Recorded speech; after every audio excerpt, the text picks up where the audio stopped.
Hello, welcomes you all in my new videos. That is one of the most important topics of the today's life, especially after the corona. This topic has become the one of the hardest topics, not only for our country but also for the world, because after the pandemic, there are only the economic crisis the word we hear here and there. So now today we talk about what is actually the economic crisis. आखिर economic crisis है क्या? जो हम सुनते हैं कि यहाँ economic crisis, Pakistan में आर्थिक मंदी चल रही है, पाकिस्तान में भुखमरी है, चाइना में भुखमरी है, इंडिया में इकोनॉमिक क्रिसिस आएगी, या फिर हम सुनते हैं अभी जैसे कि अमेरिका में सिलिकॉन वैली बैंक जो था वो क्रैश कर गया है, या फिर हम ये सुनते हैं कि यहाँ इतना ले ऑफ हो रहा है, अमेजोन्स में ले ऑफ हुआ, ट्विटर्स ने ले ऑफ किया। तो आखिर ये सब जो चीज़ें हैं वो एक ही चीज़ से रिलेटेड होता है, दैट इज़ इकोनॉमिक क्रिसिस। तो आखिर हमें इस चीज़ इकोनॉमिक क्रिसिस है क्या, जिससे कि कंपनीज भी रिलेटेड है, जिससे हम ये देखें कि पीपल्स भी रिलेटेड है, जिससे देखें कि ये गवर्नमेंट भी रिलेटेड है। मतलब ये कुछ ऐसा चीज़ है जिससे एक देश के एक आम नागरिक से लेके एक स्पेशल्स आदमी तक इसमें क्या होता है तो जुड़ा हुआ होता है। ठीक है, एक ऐसी चीज़ है। तो हम ये पहले समझे कि इकोनॉमिक क्राइसिस क्या होता है। दूसरी चीज़ समझे कि इसके सिम्टम्स क्या होता है, आखिर इसे आने के लिए लक्षण क्या है भाई, मत कैसे पता चलेगा कि इकोनॉमिक क्राइसिस आएगा। अच्छा, और तीसरा जो है हम इसमें ये बात करें कि ये डिप्रेशंस, जो इकोनॉमिक डिप्रेशंस है इकोनॉमिक क्राइसिस से कैसे हैं, मतलब कि डिफरेंट कैसे हैं, क्योंकि ये इम्पोर्टेंट है। कभी कभी हम इकोनॉमिक डिप्रेशंस बोल जाते हैं, कभी कभी हम इकोनॉमिक क्राइसिस बोल जाते हैं। We have not note a difference between the economic crisis and economic depressions. उसके बाद हम ये पता करें कि क्या किसी भी कंट्री में इकोनॉमिक क्राइसिस आ गया, इसका मतलब कि वो जो कंट्री है उसका लाइफ ख़त्म, उसका इकोनॉमिक चौक, क्या ऐसा होता है? या कितने इकोनॉमिक क्राइसिस, कितने दिन इकोनॉमिक क्राइसिस अगर चले तो एक इकोनॉमिक डिप्रेशंस आ जाते हैं, और इससे कितना हद तक, आई एम टॉकिंग अबाउट एक आम आदमी पर कितना असर पड़ता है और चीज़ें कहाँ तक महंगा हो सकता है। तो इन सारी और तमाम चीज़ों को इस वीडियो में हम बात करेंगे, तो बने रहिए हमारे साथ और हम एक एक करके हर टॉपिक को एक्सप्लेन करेंगे। तो आइए हमने सबसे पहले एक्सप्लेन करते हैं व्हाट इज़ इकोनॉमिक क्राइसिस। देखिए, अगर हम सर्च करें तो इकोनॉमिक क्राइसिस का वैसे कोई एक खास डिफिनेशंस नहीं है कि this is the definitions for economic crisis, लेकिन किसी भी चीज़ को डिफाइन करने के लिए एक एक इकोनॉमिस्ट ने एक स्टैंडर्ड फिक्स किया है। लेकिन इससे सम इकोनॉमिक्स आर द सेटिस्फाइड, लेकिन कुछ जो हैं वो इकोनॉमिक्स सेटिस्फाइड नहीं होते हैं। फिर भी हम इसे डिफाइन करते हैं। देखिए, जब कोई भी कंट्री या कोई भी स्टेट का जीडीपी 6 मंथ से ज़्यादा लगातार गिरे, मतलब कि गिरते रहे, 0.1 0.2 लेकिन गिरते रहे, जब गिरते रहे तो इस कंडीशंस को ही हम इकोनॉमिक क्राइसिस कहते हैं। अब तो इकोनॉमिक क्राइसिस समझ में आ गया। अब हम इसके सिम्टम के बारे में बात करते हैं कि आखिर क्या क्या इनके लक्षण हैं, कैसे पता चलेगा कि अब इकोनॉमिक क्राइसिस आता है, या कैसे इकोनॉमिस्ट पता करते हैं कि कैसे ये जो है वो इकोनॉमिक क्राइसिस आएगा। तो देखिए, इसमें सबसे पहले इकोनॉमिक क्राइसिस में क्या होता है कि अनएम्प्लॉयमेंट जो होते हैं वो काफ़ी ज़्यादा हो जाता है। अनएम्प्लॉयमेंट ज़्यादा होने का रीज़न, अनएम्प्लॉयमेंट ज़्यादा हो जाता है। दूसरा, इसमें जो इंटरेस्ट रेट होता है वो काफ़ी हाई हो जाते हैं। और तीसरा जो है वो लॉस ऑफ कंज्यूमर्स इंटरेस्ट, मतलब कि कंज्यूमर्स की जो इंटरेस्ट होता है वो ख़त्म हो जाता है। और इसमें से एक और इम्पोर्टेंट कि जो स्टॉक मार्केट होती है वो सडन गिर जाती है। मतलब स्टॉक मार्केट आप कब देखेंगे कि आराम से जीरो पॉइंट समथिंग से गिर गया। ये स्टॉक मार्केट और ये जो चीज़ें मैं बता रहा हूँ उसे मैं इलोबरेट थोड़ा थोड़ा जरूर करूँगा। और देखिए, और जो है ये कैसे, मतलब कि अब जो है वो इकोनॉमिक ये कि कंज्यूमर्स ये डिपेंड कैसे करता है। तो हम ये डिपेंड, देखिए इकोनॉमिक्स जो जितना भी है वो ट्रेड हो या फिर आप इंडस्ट्रीज़ की बात करें या कोई भी कंट्रीज़ की बात कर लें, तो दो चीज़ पे डिपेंड करता है। पहले सप्लाई कितना है, दूसरा डिमांड कितना है, और तीसरा यही सप्लाई और डिमांड पे पूरा इकोनॉमिक्स के सारे टॉपिक्स यही पे चलते हैं, सप्लाई और डिमांड पे। देखिए अनएम्प्लॉयमेंट होने का रीजंस क्या होता है, तो अनएम्प्लॉयमेंट का रीजंस होने का रीज़न एक ही है कि मार्केट में चीज़ें हैं, लेकिन मार्केट में चीज़ें ऑलरेडी बनी हुई हैं, लेकिन जो खरीदने वाले हैं कंज्यूमर्स वो उसे नहीं खरीद रहे हैं, उसमें वहाँ इंटरेस्ट नहीं दिखा रहे हैं। अगर वो इंटरेस्ट नहीं दिखा रहे हैं खरीदने में, क्यों नहीं दिखा रहे हैं भाई, क्योंकि उनके पास जो है वो पैसा कम है और वो उनकी नौकरी चली गई है, तो वो सेव करके रखना चाहते हैं, तो एक्स्ट्रा जो खर्चा है वो एक्स्ट्रा खर्चा वो नहीं करेंगे। तो यहाँ से क्या होगा कि तब कंपनीज़ क्या करती हैं, तो कंपनी यहाँ से ले ऑफ करेगी, मतलब कि अब वो अपने, क्योंकि कंपनीज़ या कोई भी ट्रेड उसका मेन मोटो प्रॉफिट कमाना ही होता है, ठीक है।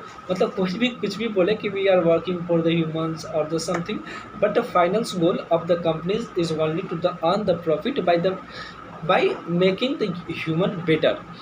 तो कोई भी इंसान को बेटर, तो वो क्या करती है, तो अपनी प्रॉफिट को फिक्स रखने के लिए एम्प्लॉयज़ को ले ऑफ करना शुरू कर देती है। मतलब एम्प्लॉयज़ को ले ऑफ, तो मतलब समझिए एम्प्लॉयज़ को भगाना शुरू कर देती है, कम करना शुरू कर देती है, ताकि उस कंपनी का खर्चा कम हो और प्रॉफिट बना रहे, इसके लिए वो काम करती है।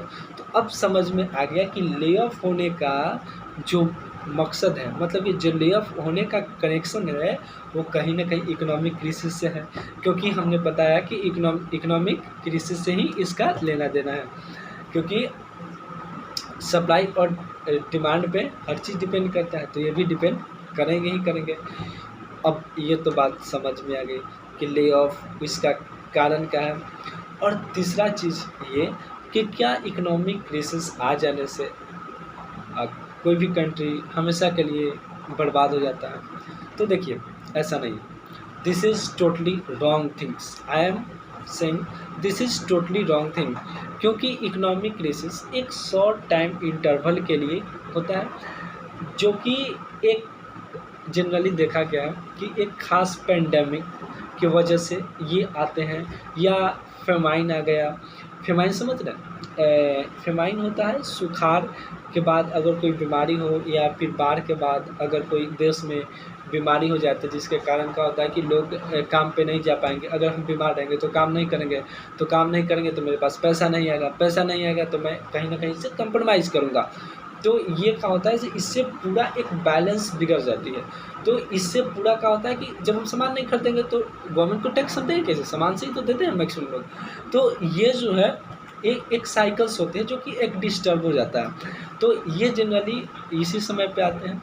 और अभी ये टर्म ज़्यादा सुनने को लिए इसलिए मिला है क्योंकि जो अभी एक फमाइन बहुत बड़ा था कोविड-19, उसके बारे में सारे कंट्रीज़ के जो इकोनॉमिक था वो अनस्टेबल हो चुका है।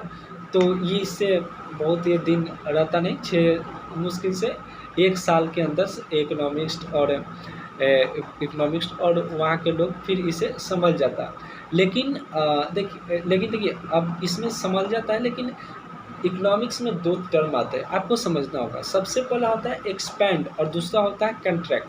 देखिए एक्सपैंड क्या होता है, एक्सपैंड होता है कि जब जो कंपनी का, जो देश का जब जीडीपी बढ़ता है तब हम उससे क्या बोलते हैं, एक्सपैंड बोलते हैं कि जीडीपी बढ़ रहा है। तो जीडीपी कब बढ़ता है, तो जब सप्लाई जो हो वो कम हो और डिमांड ज़्यादा हो। तो होता क्या है कि लोग, कंपनीज और सामान बनाना शुरू करती हैं, लोग और सामान खरीदना शुरू करते हैं, और गवर्नमेंट उस पर टैक्स लगाती है।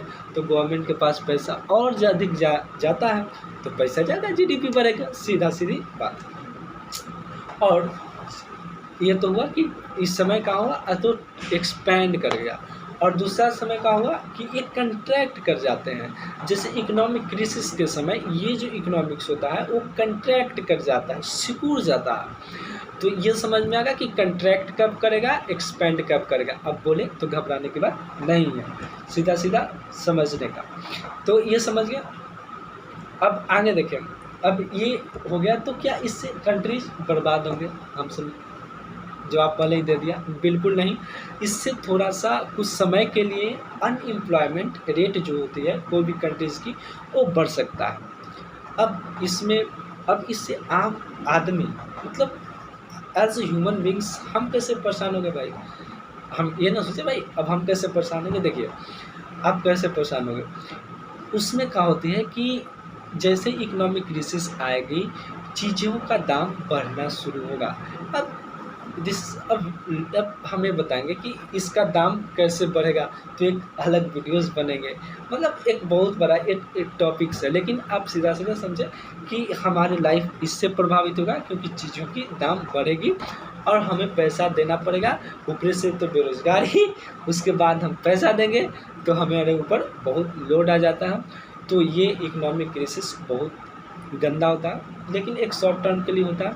लेकिन यही जब इकोनॉमिक क्राइसिस जब एक बहुत समय के लिए मतलब एक 6 महीना और एक साल भर 2 साल के लिए जब ये चल जाते हैं तो उसके बाद जो कंडीशंस होती है वो बहुत नाजुक हो जाती है। कोई भी कंट्रीज़ को संभालना फिर मुश्किल नहीं होता। वो इकोनॉमिक डिप्रेशंस आते हैं, वहाँ बहुत एक गंदा स्थिति आ जाता है।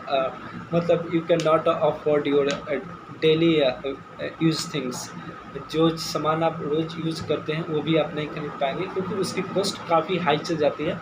एक नॉर्मल आदमी के तो बस में बिल्कुल नहीं होता। जैसे कि अब खाना का अगर आप 5,000 रुपये किलो अगर चावल हो जाए, आटा अगर 10,000 रुपये किलो हो जाए, तो ये जो कंडीशंस होती है वो इकोनॉमिक डिप्रेशंस होता है और ये सीवियर कंडीशंस में होते हैं।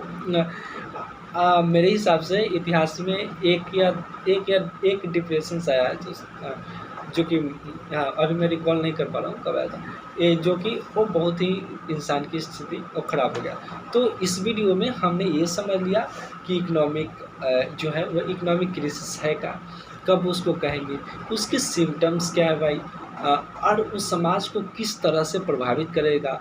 और एक सबसे बड़ा मिथ था कि इकोनॉमिक क्राइसिस आ जाने से देश बर्बाद हो जाता है। ऐसा बिल्कुल नहीं है, देश बर्बाद नहीं होने वाला है, इसका इकोनॉमिक बिल्कुल शॉक नहीं करने वाला है। क्योंकि जो इकोनॉमिक्स जो ये इकोनॉमी होता है वो एक साइकिल्स में चलता है। कभी एक्सपैंड करेगा, मैंने बोला कभी एक्सपैंड करेगा, कभी कंट्रैक्ट करेगा, कभी एक्सपैंड करता है, कभी कंट्रैक्ट करके इस साइकिल्स में चलते रहते हैं। लेकिन ये जब लंबे समय तक कंट्रैक्ट करे तब ये प्रॉब्लम्स बहुत बड़ा हो जाता है। तो आज के लिए इतना ही। और अगर मेरे कंटेंट से आपको हेल्प मिला हो और आपको लगा हो कि हम ये टॉपिक को समझ पाए तो like the video and subscribe my channel. और इस तरह के वीडियोस देखने के लिए चैनल को सब्सक्राइब करके रखें ताकि आपके पास जो वीडियो है वो सबसे पहले पहुंचे। बाकी देखने के लिए thank you, take care, bye bye.